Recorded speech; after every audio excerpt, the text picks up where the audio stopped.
Hola, ¿cómo están? En esta ocasión me acompaña la maestra de la Universidad de Guanajuato, Cintia Villagómez. ¿Cómo estás? Hola, muy bien, Kenia, buenos días. Pues vamos a hacer este recorrido por la exposición de Joaquín Sorolla. Platícanos la importancia de este pintor. Joaquín Sorolla nace en 1863, es de origen humilde, nace en un barrio de pescadores en Valencia, es un pintor valenciano. Y no le pasó lo que a muchos pintores, él sí tuvo éxito en su época. Así es, era buenísimo, y además dejó un acervo de más de 2.200 pinturas. O sea, era una persona muy productiva, sí. Obtuvo premios internacionales, sí, en París, por ejemplo. Sí, y muy tempranamente obtuvo medallas a nivel escolar, y en París obtuvo el Grand Prix en 1900, que era un premio muy importante que de alguna manera lo propulsó, ¿no? Y lo dio a conocer. Valencia tiene costa al mar, al Mediterráneo, ¿no? Entonces Sorolla no es gratuito que parte de los temas con el que él más se conectó hayan sido los paisajes marinos. El pintor tenía afinidad con los temas clásicos grecolatinos. Entonces este tipo de batas recordaban un poco las túnicas romanas y griegas. Otra relación con el mundo clásico y Sorolla son estos desnudos, además de las túnicas. Esta obra es de 1904. A partir de esa época, Sorolla clarifica su paleta. Previo a esto, Sorolla pintaba, temas sociales, el realismo social. Una paleta un poco más oscura, temas que sensibilizaban a la sociedad en relación a temas como la pobreza. En el caso de los paisajes marinos, de la mayoría pintados en Valencia, en las playas de Valencia, es muy notable el uso que le da al claroscuro, por ejemplo, los efectos de la luz. Sorolla era un luminista. ¿Qué quiere decir esto? Que privilegiaba sobre cualquier otra cosa la incidencia del sol en el agua, por ejemplo, o la incidencia del sol sobre los objetos. Digamos que Sorolla se inspira de alguna manera en el impresionismo, pero no solamente se queda retomando el impresionismo como tal. Los impresionistas lo que hacían eran que tenían una pincelada muy monótona, repetitiva, y Sorolla no. O sea, en un solo cuadro de Sorolla tú puedes apreciar pinceladas largas, como esta fracción que vemos aquí del agua, pinceladas cortas también, que son muy empastadas, donde aglutina un poquito más de pintura. El contraluz, si te fijas, son cuadros muy abocetados, no están muy definidos en su línea, porque él trabajaba de manera inmediata y muy rápida. Lo que estamos viendo es un ejemplo de la magnífica habilidad que tenía Sorolla para la composición. No solamente la composición en cuanto a los elementos distribuidos dentro del formato y el color. Es decir, aquí la pincelada, si nosotros la apreciamos de cerca, es una forma por sí misma. Si apreciamos los cuadros de lejos, tendremos una percepción diferente del mismo y una apreciación distinta.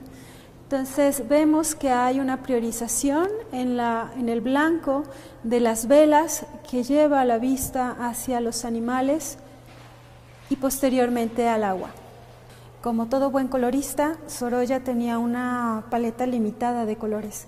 Entonces toda la gama de diferentes matices que vemos en la obra se debe más bien a su virtuosismo en el manejo del color, más que a que haya utilizado muchísimos colores distintos.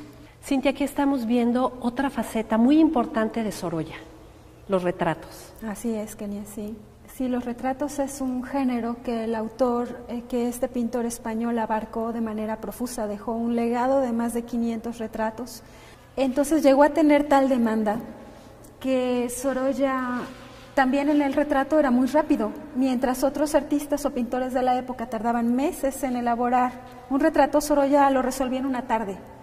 Y cuando le preguntaban que por qué él pintaba tan rápido y resolvía tan rápido de manera general los retratos, él decía que porque si no el modelo se le cansaba. En el caso de este retrato de la Marquesa de Balboa, que está en la colección del Museo Nacional de Bellas Artes de Cuba. Así es, efectivamente es un retrato muy original por la composición.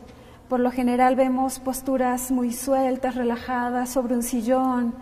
Y en el caso particular de este retrato, de esta marquesa, la composición o la fotografía que le fue enviada, según nos contaban, para retratarlo, el personaje principal está de espaldas, lo que lo convierte en un retrato singular.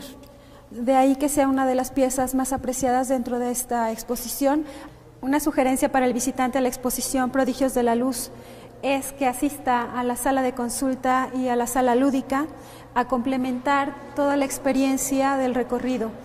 Esto porque para apreciar mejor la obra de un artista hay que documentarse en cuanto al contexto y al resto de las obras. Ya para terminar, estamos en esta recreación del estudio de Sorolla. Nos has hablado mucho sobre su trabajo, sobre su vida, pero bueno, hay que recalcarle al público por qué es importante venir a esta exposición. Bueno, es importante venir porque Sorolla es un personaje que en la historia del arte tiene un renombre muy particular. Es un hombre que por su propia habilidad y por su propia destreza artística ha ocupado un nombre preponderante dentro de la historia del arte mundial. Entonces, el Museo de Arte e Historia de Guanajuato ha tenido a bien hacer el gran esfuerzo de traer esta muestra a León, y yo creo que la correspondencia que debemos de tener los ciudadanos con el museo es venir, asistir y traer también a nuestros hijos, que el museo no sea un espacio que ocupe o donde haya una distancia entre nosotros y el propio museo, sino que sea parte de nuestra vida y de nuestra cotidianeidad. Entonces, yo creo que si algo tiene Sorolla también es que resume en su obra parte del espíritu de toda una época. Yo creo que es una oportunidad invaluable que tenemos que aprovechar. Entonces, asistan al museo, vengan a ver la exposición Prodigios de la Luz. Muchas gracias, Cintia. Esperamos verte con mayor frecuencia aquí en Francamente, en Zona Franca. Claro que sí. Gracias, Kenia. Hasta luego. Gracias.